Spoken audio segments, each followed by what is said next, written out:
మనం చేస్తాము. క్షమించాలన్నా. గౌరవనీయులు సీనియర్ కాంగ్రెస్ నాయకులు హనుమంతరావు గారు. సభకు నమస్కారం. దామోదర్ రెడ్డి గారి చనిపోవడం ముఖ్యంగా తుంగతుర్తే కాదు, షావత్ ఉమ్మడి నల్గొండకు కూడా నష్టం జరిగింది. ఆయన కేవలం తుంగతుర్తి నాయకుడే కాదు, నాకు చిరకాల పరిచయం. ఏది యూత్ కాంగ్రెస్లో ఆనాడు నేను ప్రెసిడెంట్ ఉన్నప్పుడు ఆయన ట్రెజరర్ వేయడం జరిగింది. ఆనాడే 1985లో ముఖ్యంగా తెలుగుదేశం అదేవిధంగా లెఫ్ట్ పార్టీలు బలమైన ఉన్న కాలంలో ఆయన ఒక్కడే గెలిచాడు. 1988 12 సీట్లలో ఒక్క సీటు గెలిచాడు.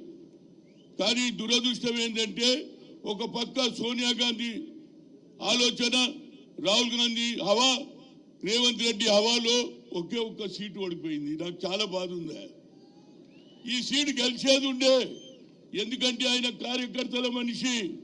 అందరూ రాజకీయ నాయకులు డబ్బులు సంపాదించడానికి మొదలు ప్రయత్నం చేస్తారు.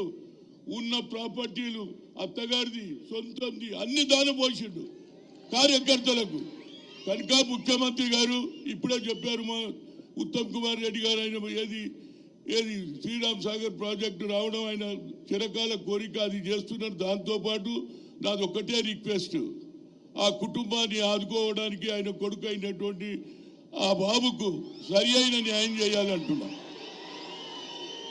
ఎందుకంటే మా ముఖ్యమంత్రి ఎవరైనా తనతో పని చేసినటువంటి గట్టి నాయకులను తయారు చేసే ఆలోచన కలిగినట్టు వ్యక్తి.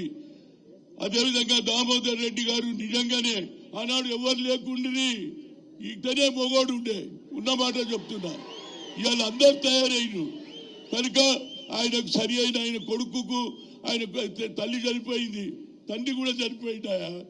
ఇక దీని మీద మీరు ఆలోచన చేసి తప్పనిసరిగా ముఖ్యమంత్రి గారు నువ్వే ముందుండి ఆ కుటుంబాన్ని, ఆ బాబును సర్వోత్తమ్ రెడ్డి గారిని నడిపియాలని కోరుతూ మరొకసారి నా మిత్రుడు అందరి ముందు చెప్పిండు, రాజశేఖర్ రెడ్డి, गुलाम नबी आजाद ముందు చెప్పిండు, హనుమంతరావు ये मेरे को पॉलिटिक्स में लाया, मैं इसके साथ हूँ. కొందరు నా ఎంబడి ఎంతో అనుభవించారు కానీ నన్ను మర్చిపోతున్నారు. కానీ దామోదర్ రెడ్డి అన్నాడు మరవలే, ఆయన కుటుంబం బాగుండాలని నా ప్రగాఢ సంతాపం తెలుసు, కండోలెన్స్ తెలుసు. ఆ కుటుంబం భగవంతుడు ఆయుధ ఆరోగ్యాలు అని కోరుతూ సెలవు తీసుకుంటున్నారు. గౌరవనీయులు రెవెన్యూ శాఖ మంత్రులు పొంగులేటి శ్రీనివాసరెడ్డి గారు సంతాప సందేశాన్ని ఇవ్వాలని మనం